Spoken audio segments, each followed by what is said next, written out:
Welcome back to the weekly roast, Mortem. Oh, how's it going, guys? You corrected you. You nearly did. Be careful, tread lightly on those dinky little trotters of yours. Should have never doubted They're you. no longer trotters, they're beginning to resemble a darling little geisha back in 17th century Shenzhen. Wow. So, lovely. because of the weight loss. Stop talking about my feet. Well done on the weight loss. Thank you, man. How are you doing?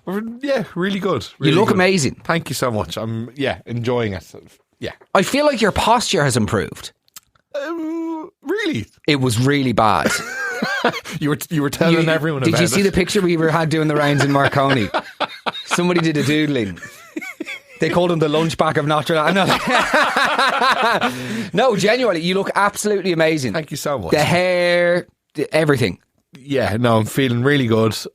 Just excited to keep going. And so many people who listen have been reaching out. They're just so supportive, so nice. I'm blown away by the support. What is the hardest aspect of it thus far?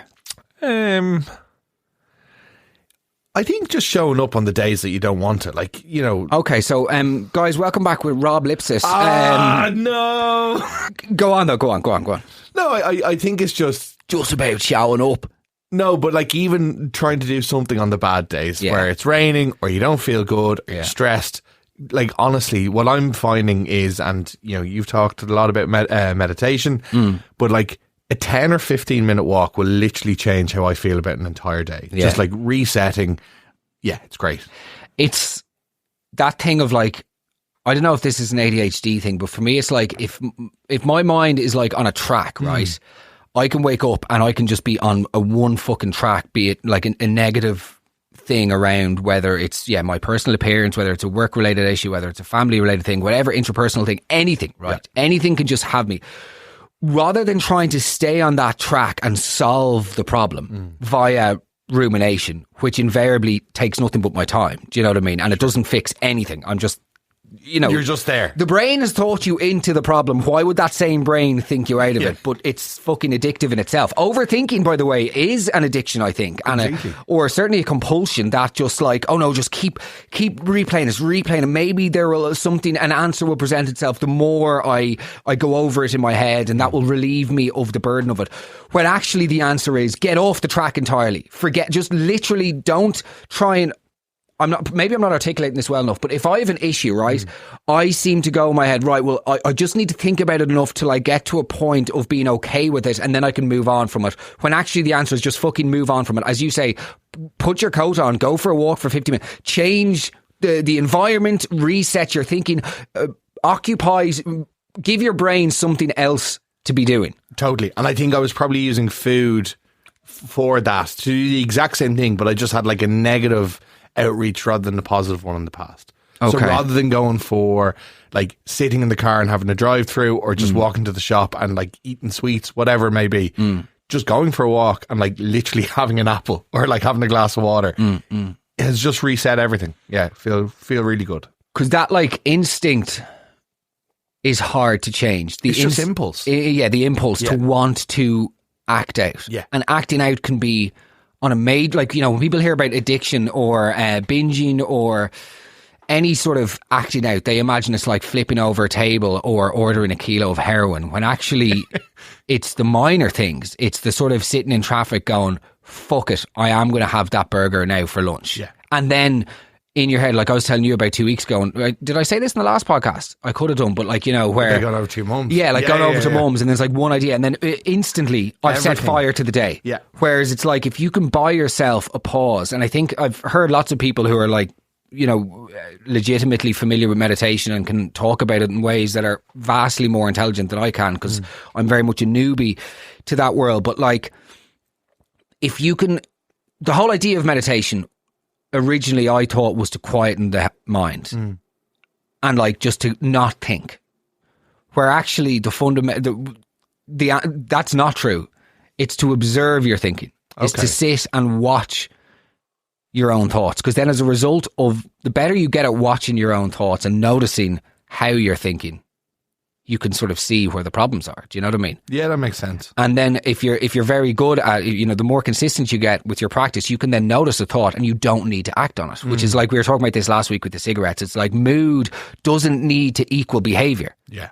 Do you know what I mean? You can have a feeling, for instance, like I was in the Olympia last night watching Dijon, okay? And I looked out to the audience, I was like, oh my fucking God, this venue is fucking massive. And like all of my, as you know, like lifelong fucking anxiety and all the rest, and particularly when it came to live performance, it's why I didn't do it for so long, and I had such a fucked up relationship with the stage and myself and all the rest. But my instinct in that quick second was to go, okay, well, cool, we're going to have to think of some reason why we can't do the show next week. This is definitely not, oh my God, oh my God, oh my God. Whereas actually I was able to just pause and go, yeah, I felt a bit of nerves there. That's okay. I'm looking forward to the show. It's going to be great. It's a big venue. It's amazing that I can sell out big venues. That's buying yourself a pause to go, that's the thought, and let's do something with it, rather than just letting it dictate. You know, like I was walking out with Darren on the weekend, right? And I caught sight of myself in a mirror, and I was like, fucking thank God, that's one of those mirrors that makes you look fat, because it's just, you know, one of those weird mirrors. We're in a carnival all of a sudden. And then you realise, nope, that's a normal mirror. You're just big, bro. You just hit the absolute fucking dog on it from last August. Do you know what I mean? Yeah. But that could ruin my day. Totally. And that mood could then go into the way that I speak to my wife, the way that I speak to the person who I order the coffee. Then their interaction would affect, their response would affect me. And then the ripple effect would just, you know what I mean? Yeah, completely. So the big question, I think, though, is with something like this, and this obviously isn't about mass now at all. Well, it is about mass, but a different type of mass. You said we were doing an episode on mass, so I was like, okay, Mick, take the shirt off, let's go. But the big problem, I think, with sort of modern addiction and self-improvement. Okay, let's use self-improvement as a better example, because I feel like, yeah, you know, addiction is of course part of it, but what we're talking about with what you're doing and with what both of us do in general with regards to sobriety, say cigarettes, weight loss, meditation, mental health, all the rest, we're talking about self-improvement. Broad strokes, my concern is probably not the appropriate use of broad strokes, but how do people stay stopped? Like, it's all well and good, and I'm not trying to be cynical, but like, you know, last year, for instance, I started intermittent fasting. I did it from January. I did 11 weeks of like no sugar, no fucking whatever, and I lost loads of weight, and I was feeling great about myself. And then I started eating sugar again. Sure. And then, of course, the weight came back on. Yeah. And then, of course, I didn't feel good about myself. And then, of course, I found it harder to meditate because I wasn't comfortable sitting. And then, of course, you know, slowly but surely. So the cycle continues. And then you're back at square one. And I'm like, how is it? How can you? We're comfortable in extremes, right? You're comfortable in doing extreme things like what you're doing now. As am I. What do you think is, like, not to put you on the spot, but what are your plans for like after the wedding? Yeah, or have you thought about that? Oh, totally. Because I twice in my life before have lost 40 kilos. Like, I've lost substantial amounts of weight. Yeah. And unfortunately have put it back on. From my experience, like previously, both with success and failures in the space, I feel like I've come to terms with the fact I am somebody who operates in extremes. Okay. And it's not that I'm going to go through high levels of fluctuation for the rest of my life. That's not my plan. But it's to kind of understand that, like, when I'm living good, that I put a system in place. Like, for me now, and I've only realised it, but like, how I wasn't hitting 10,000 steps a day previously is just crazy to me. Like, there would have been days I would have had 2,000 or 3,000 steps just by being out and like being active every day. The days that I have bad, or the bad eating days, will be offset by just being a more active, more happy, more fulfilled person. I also think as well, when people talk about like fat loss, everyone talks about diet, and obviously like eating right is everything. But if you're just active, you have less of a reason to eat bad. I think everything goes hand in hand. Yeah, it does. When you live better, you eat better. When you feel better, you don't indulge as much. So like, the more I meditate, the more likely I am to go for an hour-long walk with Bertie, because the more comfortable I am to spend an hour long by myself with my thoughts. Exactly. And then as a result of that tranquility or that like settling, the more likely I am to meditate the following day. And then because of the meditation, the more likely I am to pause before I eat lunch and go, well, what am I going to eat? Yeah. I don't want my first meal to be stupid. And then if, say, something really stressful comes up, because that's I think certainly with, say, drinking, right? And similarly with cigarettes, like, it's very easy on Monday morning after an absolute fucking howler of a weekend, burning through all of your money and relationships and whatever else, to go, right, that's it. I'll never look at a fucking drink again, okay? And you feel like you've got your tail between your legs and you're coming into work and your bank balance is like null and you're just like, the self-loathing and shame is so high. But it's whenever Thursday rolls around that you're starting to feel good or something good happens in your life, right? And you're like, well, now I need to figure out how to feel that without treating that feeling. Because that's how I used to feel things. Do you know what I mean? And similarly, that's a positive example. Say the Thursday rolls around, it's been 4 days and you get an email saying, by the way, Mark, you're going to get that promotion. All is well with the world and you're going to be 15 grand up a year or whatever. And you go, oh, fuck, okay. Now I need to feel like my instinct then would immediately kick in and go, things weren't that bad. And like, look at me now. And how quickly your mind can derail into negativity. It can do the same in positivity. It can be a sort of like a fantasy where I'm like, oh, well, like if I'm making more money, then of course I'll be able to drink and blah, blah, blah. And similarly then, if you get a negative stuff, like if you get how do you respond to life? Once your wedding's over. Yeah. Then it's like, okay, great, we've had this fabulous experience, now we're married. But then it's like, oh, fuck, we've just gotten, I don't know. So if something negative happens, it's about then being able to respond to life without just, I guess, falling back on old behaviours. Completely. And I think that's probably where my head is at. I will always be a person who pursues... things. And that's so ambiguous, but... No, I get you. Achievements, but yeah, but it'll either, like, for years it was alcohol, for years it was whatever it was. Food has been the thing that, like, I would be able to work a 12-hour day if I could spend 30 quid on a Chinese at the end of the day. Whereas now I feel like I'm okay with the fact that I have to be pursuing something. But if pursuing something is going for a walk with my wife or, like, sitting down after having a productive day and watching TV for an hour, I'm okay with that. But I think it's about understanding how I operate as a person. Which, not to bring it all back to the alcoholism stuff, but like, say, similarly when we were talking about quitting smoking, like, it's not that there's a fucking cure or an answer for quitting smoking that's easy. I don't believe there is. I think it's just about a decision of going, I'm going to accept sitting in that unease. Like, as you said, the reward system, I mean, that's my entire life. Everything. And to this day, somewhat it is. Like, I can be watching a movie and be going, oh, I'm not really enjoying this. And then I'll remember that I've got a fucking UPS delivery the next day and I will go, I'm happy now. Yeah. Because I've realised there's a present. Do you know what I mean? And it could literally be Woolite. Like, I ordered a bottle of Woolite, which is for washing fucking woolly jumpers. Yeah. And that got me going the other night watching fucking Marty Supreme. Sitting in Blanche Cinema, and I was like, oh, maybe I'm depressed. And then 2 minutes later I was like, you've got a delivery coming tomorrow. Unbelievable, let's go, let's fucking go. Yeah. And that's just like the constant carrot and stick.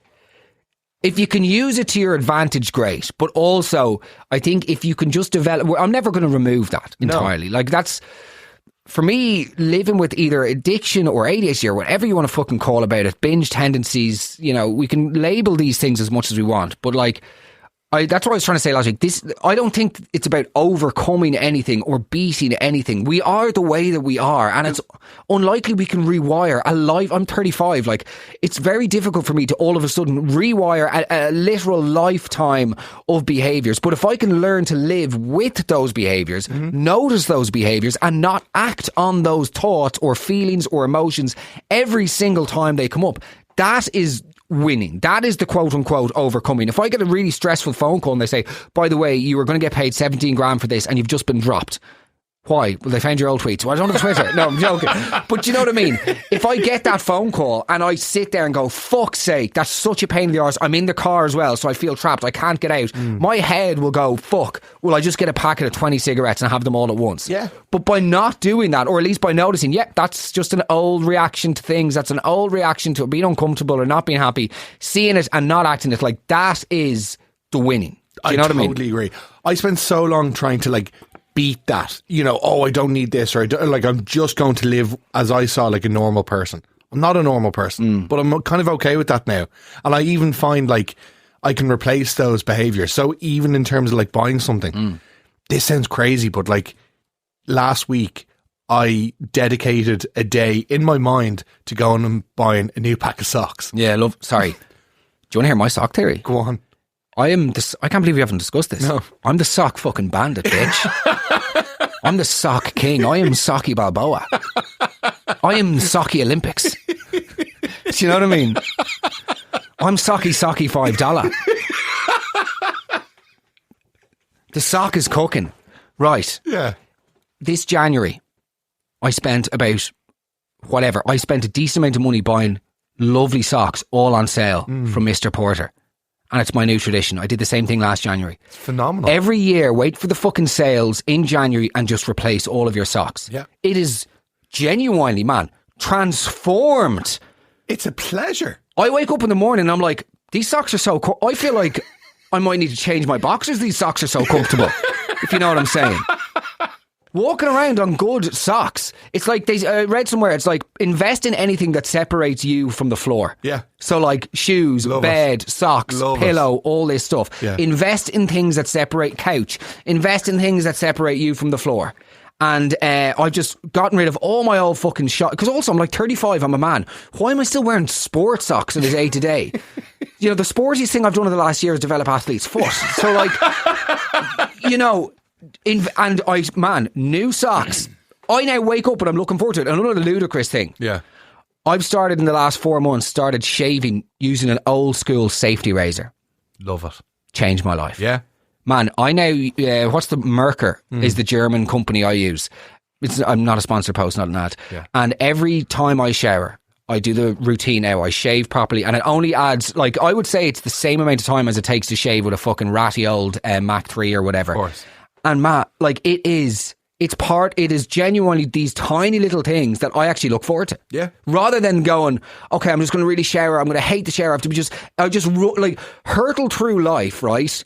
To then get myself a reward of, well, when I go to the coffee shop, I can get myself fucking 2 pastries, one of those donut bastards, the hybrid yolks. That are like half pastry, half donut. Half donut may as well be a fucking fleshlight as well. Do you know what I mean? Just 3 in 1, 17,000 calories. Do what you want with it. Yeah. It's filled with delicious goo, but you'll feel like fucking Satan afterwards. Sitting in your car, burst like you're just Genghis Khan. You know, Timogen, who's just given birth to 90,000 people at once. Timogen. That was his name. Was it? Yes. Okay. Interesting guy. Very interesting guy, old Genghis. Yeah. Yeah. 1 in 8 of us, I think, are his ancestors. Yeah. That seems to be the only fact that people ever know. You mention Genghis Khan and they go, yeah, 1 in 8. Yeah, cool. Anything else? Nah, it's actually Chinggis. That's his name. So it's like American documentaries. The distance is like 46 football pitches. I don't need every unit of measurement. Don't need to be always done in football pitches, you Neanderthals. Anyway, I had a wank in one of my socks this morning. And we're back.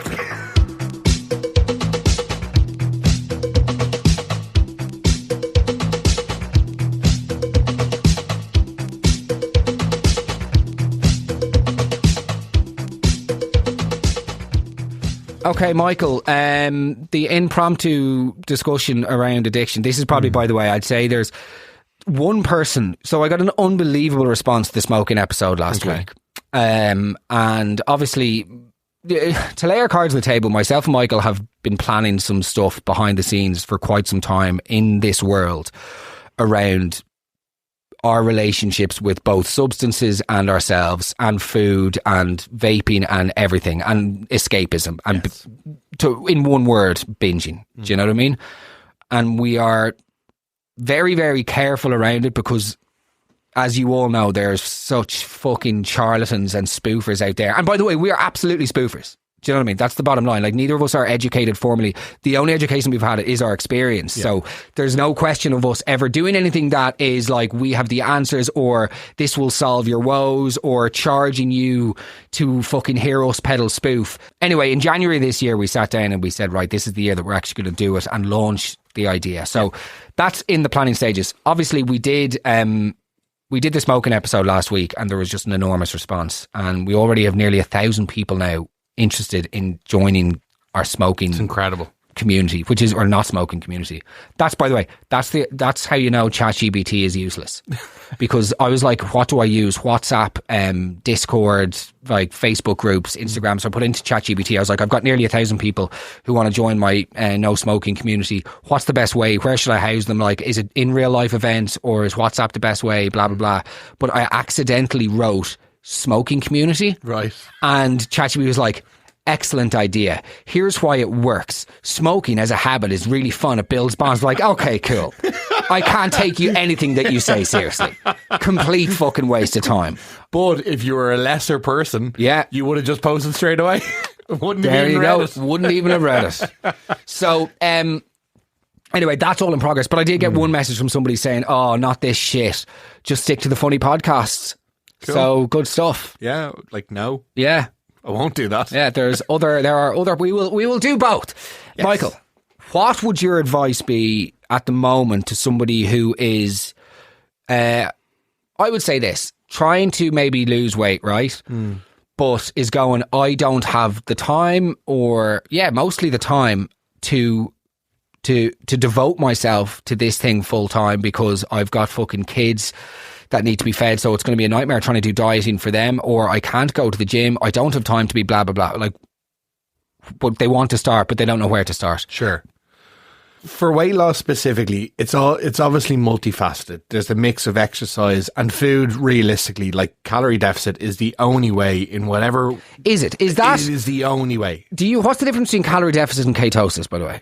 So ketosis is where your body gets to a state where it stops using carbohydrates as an energy source and starts using fat.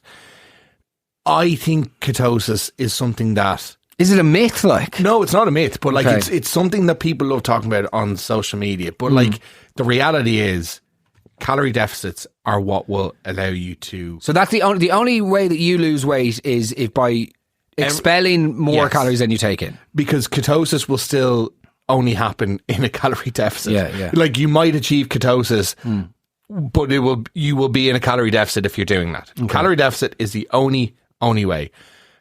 So the reality is, if weight loss is your, and sorry, as a starting point, figure out what your actual goal is, because I know one or two people who, they feel like they want to lose weight. They don't have weight to lose. They just want to, like, be a little more toned or a little more muscular. So they just need to exercise more and maybe eat more protein. So get really honest about what it is you want to achieve.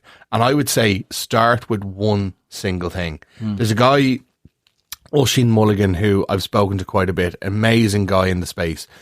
And last year we had a conversation and we were kind of mapping out different things I could do. And he was like, just start with one thing. If you start with one thing and you do it for a month and make it the simplest thing possible, it will become such a part of your routine that and you then, won't by the feel way, the same without it. And then your brain is saying, I can do things. Yeah. Like, for me, say when I started, January of last year, when I started properly getting treated for ADHD, where I actually started taking medication, the greatest thing for me was, like, in the first week, I set myself, I had to do something tax related, which I'm like a horrendous financial admin. So before, I had to get loads of things over to my accountant. Sure. But I just set myself a task and I did it. Yeah. And the fact that I did it was like, holy shit, I said I would do something and I did it. Now I can do more. And gradually over those next few months, it was like, oh no, I can do that as well. And I can do that. Oh, we can do 2 shows a week. Yeah. Oh, I can plan live. All of a sudden then, by doing things and showing up and execution on them, however small, it has such an accumulative and knock-on effect. It all compounds. And I think when you start to prove to yourself that you're actually capable of what you're doing, because I don't know about you, but like, I am the greatest person in the world to tell myself why I can't do things or why things won't work out before I've even, given them an honest try. So the simplest thing that you can achieve, it might even just be like cooking 1 meal a day, or like even cooking 1 meal a week. Do that for a month. You'll start to enjoy cooking. You'll start to realize you're better at it than you realize, or you'll get recipes online. It'll become part of something that you enjoy. Well, then, this next question, I suppose, is a little bit more complex, because I'm assuming there's no one answer to it, and it's also something that would take time. But, like, in terms of emotional eating, because I think, like, largely, if you'll allow the pun, largely speaking, like that, for me, say, with my weird relationship with food and weight and everything, is like, it stems from an emotional eating rather than just like, oh, that's weird, I've just packed on a bit of extra weight. You know what I mean? And it never happens accidentally. Yeah. In the sense that, like, I can look at the year and go, yeah, I know why I was binging then. Like, and I know why, and I can track exactly why, because it's in line with my emotions. Do you know what I mean? And like, on a short-term basis, how do you say to somebody who's at home going, well, like, yeah, look, I'm fucking struggling to make ends meet. I've got a kid that I need to support. I'm a single parent family.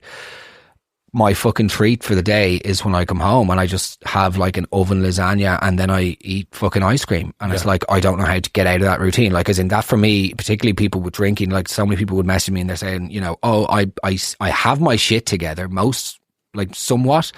We raise our kids. Nobody's been affected. We go to work. We pay our bills. But like, the habit of in the evening, just that 2 bottles of wine, I can't get out of. And like, for me, that's like, I certainly don't have the answer to that when it comes to alcohol, because it's like, that feeling needs to be treated rather than the wine, you know, would be my thing. But I don't know what your thoughts are in terms of food, like, especially for people in that environment who are like, look, my only fucking highlight of the day is nipping out to the bakery at lunchtime and getting one of those pano shaka caca things. Had to go with the caca. I think food has almost the exact same properties as alcohol or a substance that you can abuse, in terms of, it is really sad that you feel that that's the case. And I think you should be compassionate to yourself to realise you're living a difficult life and that's your vice. But the harsh, excuse me, but the harsh truth is, in the same way for me it was pints, you know, in the same way for, it's lots of different things for lots of different people, it is a short-term solution to a long-term problem. And an oven lasagna or a bag of jellies might feel great on a Thursday evening when the week is kind of getting in on top of you and you're at your wit's end. But it is not taking you any closer to the person you want to be. And I think that's something that I had to come to terms with last year, because ever since I've stopped drinking and stopped smoking, food for me has become the last great battle. The last great final frontier. The final frontier, 100%. Yeah. And like, I have no problem admitting this, I have sat in bed in the last year or two at 8 o'clock, literally like crying and fighting panic attacks, because I'm just like, I want to eat right now. I've had in my head a tough day, and all I want to do is go on to a food delivery app and just like literally buy away my pain. And I think that's interesting, the delivery app, because that's also like, it's the fucking process of it that's addictive as well. It's that escapism. Completely. The escapism starts from the moment that you look at half the time I can't even decide what I want. Yeah, there's so many options. But you're in it though. Exactly. But that's it. It's like, you've spoken before about the idea of going for the pint is actually nearly walking to the pub is better than the pub, or waiting for the fucking dealer to arrive. That's the best you'll feel. The opportunity. When you get the message, say, I'll be there in 5 minutes, that's the most electric you'll feel for the night. Unbelievable. And then like, you'll find yourself just sitting over trays of food and you're like, okay, I feel absolutely terrible now. I feel like I'm going to get sick. So I think...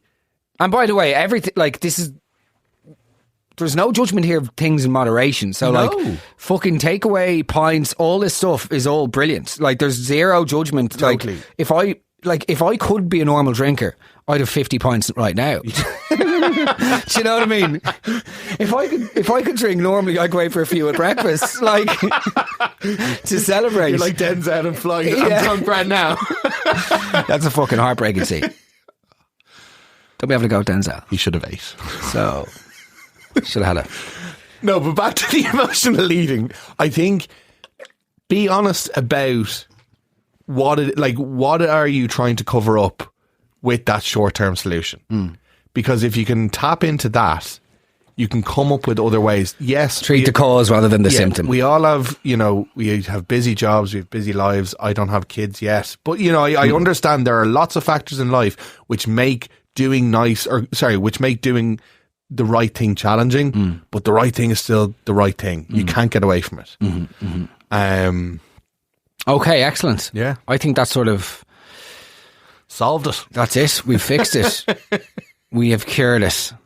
What's your current... I think the last thing I would say about food is It's a particularly difficult one, particularly when it comes to emotional eating, because I can make the decision, or I can manage never ever having having a drink again. Food is something I consume every day, so it's kind of a more ambiguous, not harder to manage, but different to manage, because it's part of sustaining life. And it's also, there's so many fucking complex layers of like deception in terms of like, oh, well, I'm in the office and all of a sudden they're passing around pizza. But that's not me. I didn't make that would be me. I'm like, oh, well, I didn't make the choice to order the pizza, so it doesn't count, so I can have this slice. And then all of a sudden you're at your fucking cousin's christening and literally you've had 17 Rice Krispie squares. Yeah. And there's two voices at play. One's going, this is amazing, I'm getting away with it because this isn't me at home ordering the shit, even though I told my wife I wouldn't eat shit. And then there's the other voice going, you fucking fat cunt, you know exactly what you're doing. What are you doing? What are you doing? Yeah. And meanwhile, people are just standing around chatting and your head is fucking singing at you. Gone. Do you know what I mean? think the term fat cunt is actually really apt, because the amount of shame and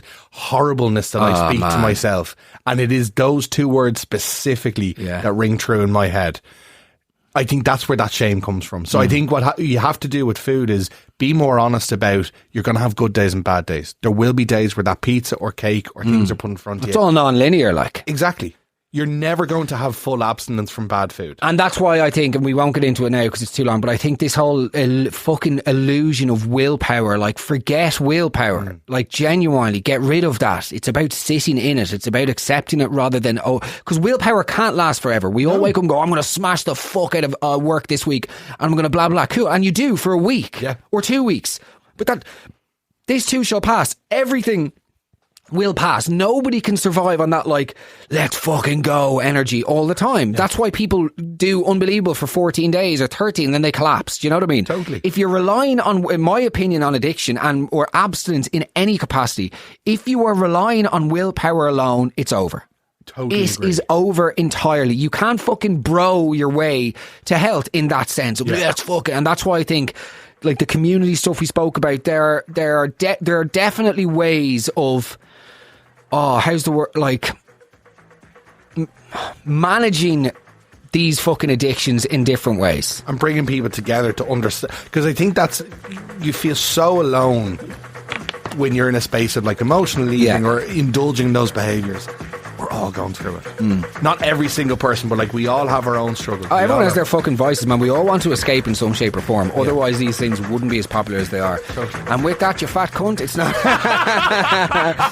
Listen, well done, and thank you for talking about all of that. Thank you. We'll do another update in a couple of weeks. Absolutely.